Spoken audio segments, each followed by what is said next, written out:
Halo semuanya, perkenalkan nama saya Michael Ferrantarore dengan NIM 2302470 dari kelas 5TI3. Dan pada kesempatan kali ini, saya akan menjelaskan mengenai weighted product. Kita masuk saja pada slide pertama. Jadi, weighted product ini adalah salah satu analisis keputusan multikriteria atau MCDMA yang sangat terkenal atau metode pengambilan keputusan multikriteria.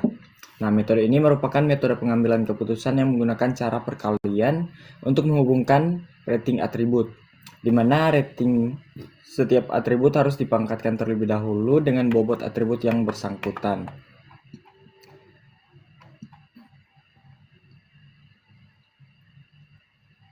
Lalu, kita masuk pada slide berikutnya, rumus dasar dari weighted product. Langkah pertama adalah menentukan nilai vektor SI. Untuk setiap alternatif I akan memiliki nilai vektor SI. Rumusnya adalah SI sama dengan Pi dari J. SI sama dengan Pi dari J sama dengan 1 hingga N dikalikan XIJ dipangkatkan WJ. Perhatikan keterangannya. XIJ adalah nilai kriteria J untuk alternatif I. Lalu WJ adalah bobot kriteria J yang telah diperbaiki. Lalu untuk catatan penting mengenai bobot WJ, total bobot harus sama dengan 1, sigma WJ sama dengan 1, lalu WJ bernilai positif untuk atribut keuntungan benefit, WJ bernilai negatif untuk atribut biaya atau cost. Lalu untuk slide berikutnya rumus preferensi tiap alternatif. Nah, langkah selanjutnya ini menentukan nilai preferensi VI. Nilai preferensi VI ini digunakan untuk perankingan. Rumusnya itu VI sama dengan SI dibagi sigma dari SI. Aturan pengambilan keputusan atau alternatif dengan nilai VI terbesar adalah pilihan terbaik. Lalu proses penerapan WP. Secara ringkas, berikut adalah tahapan dalam penerapan metode weighted product. Pertama, pastikan bobot kriteria yang ada, yaitu tabel kriteria. Lalu kedua, lakukan pembobotan atau normalisasi bobot. Sigma WJ sama dengan 1. Gunakan rumus WJ sama dengan WJ dibagi sigma WJ. Lalu ketiga, menentukan nilai vektor SI, dan keempat, menentukan nilai vektor preferensi VI untuk perankingan. Di sini mari kita lihat contoh soal dengan contoh soal di sini yaitu pemilihan destinasi wisata. Kita memiliki 3 alternatif tujuan, yaitu A1 Pantai Menganti, A2 Kawah Ijen, A3 Candi Borobudur.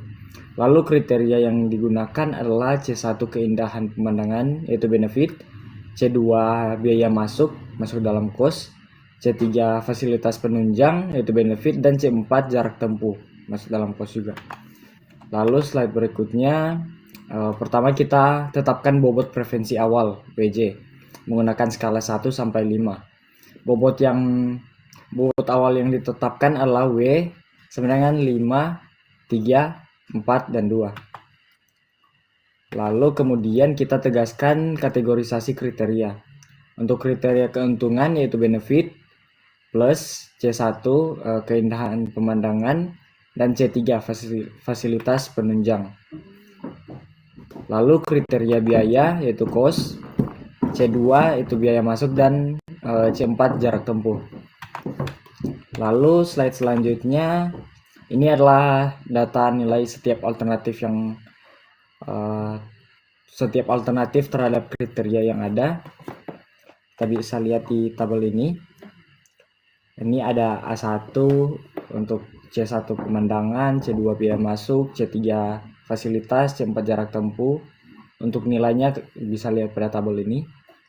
Lalu kita masuk pada slide selanjutnya yaitu normalisasi bobot WJ. Bobot awal kita adalah W sama dengan 5, 3, 4, 2. Total bobotnya itu sigma WJ adalah 5 tambah 3 tambah 4 tambah 2 sama dengan 14. Nah, kita gunakan rumus normalisasi WJ sama dengan WJ dibagi sigma WJ. Ini untuk tabelnya yaitu ada kolom kriteria, bobot awal WJ, normalisasi WJ, dan tipe.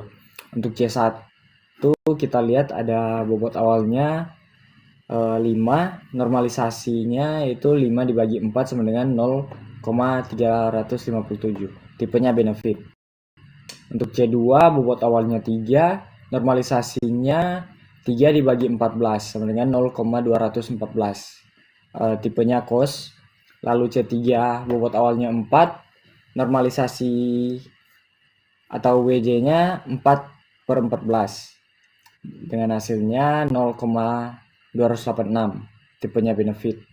Dan yang terakhir itu kriteria C4, bobot awalnya yaitu 2 dan normalisasinya 2/14 sama dengan 0,143, tipenya cost.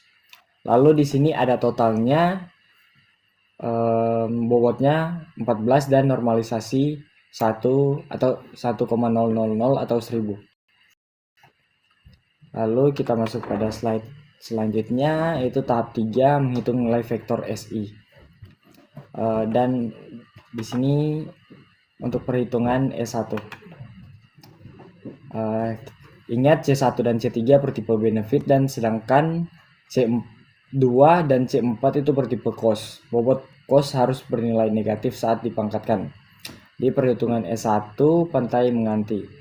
S1 sama dengan C1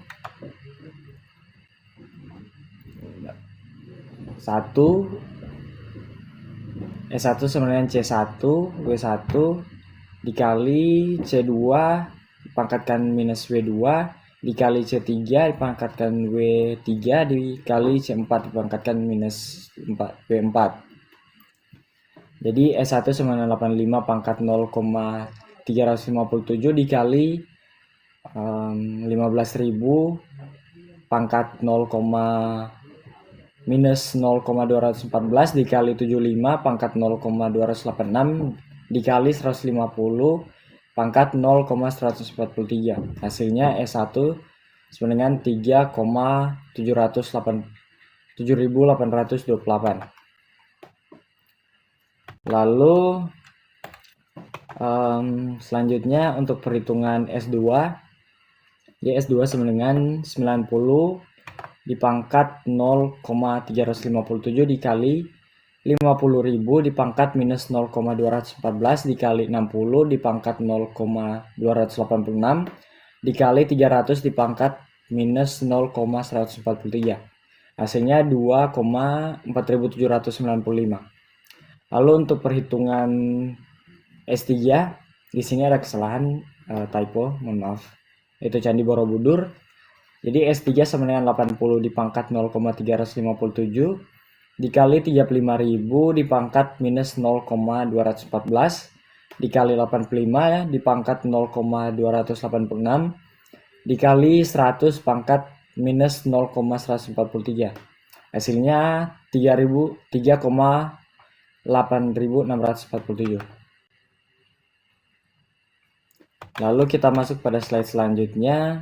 Kita sudah mendapatkan nilai vektor S untuk S1 3,7828, S2 2,4795 dan S3 3,8647.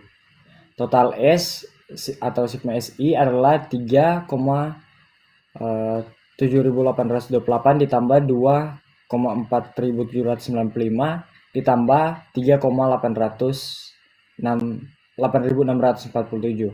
Hasilnya 10,127. Kita gunakan rumus referensi VI sama dengan SI dibagi sigma SI untuk perankingan. Jadi alternatif A1, kita bisa lihat di tabel ini, alternatif A1 nilai SI-nya 3,7828. Untuk nilai preferensinya atau VI 3,7828 dibagi 10,127. Hasilnya 0,3735. Itu masuk dalam peringkat 2. Lalu untuk A2 nilai SI-nya 2,4795, nilai preferensi atau VI-nya 2,4795 dibagi 10,127. Hasilnya 0,2440, peringkat 3. Lalu untuk alternatif 3 itu nilai SI-nya 3,8647, nilai CVI 3,8647 dibagi 10,127. Hasilnya 0,3816. Itu masuk dalam peringkat 1. Nah, dengan demikian berakhir sudah presentasi mengenai metode Wicked Product dan contoh penerapannya dalam kasus pemilihan destinasi wisata. Sekian dan terima kasih.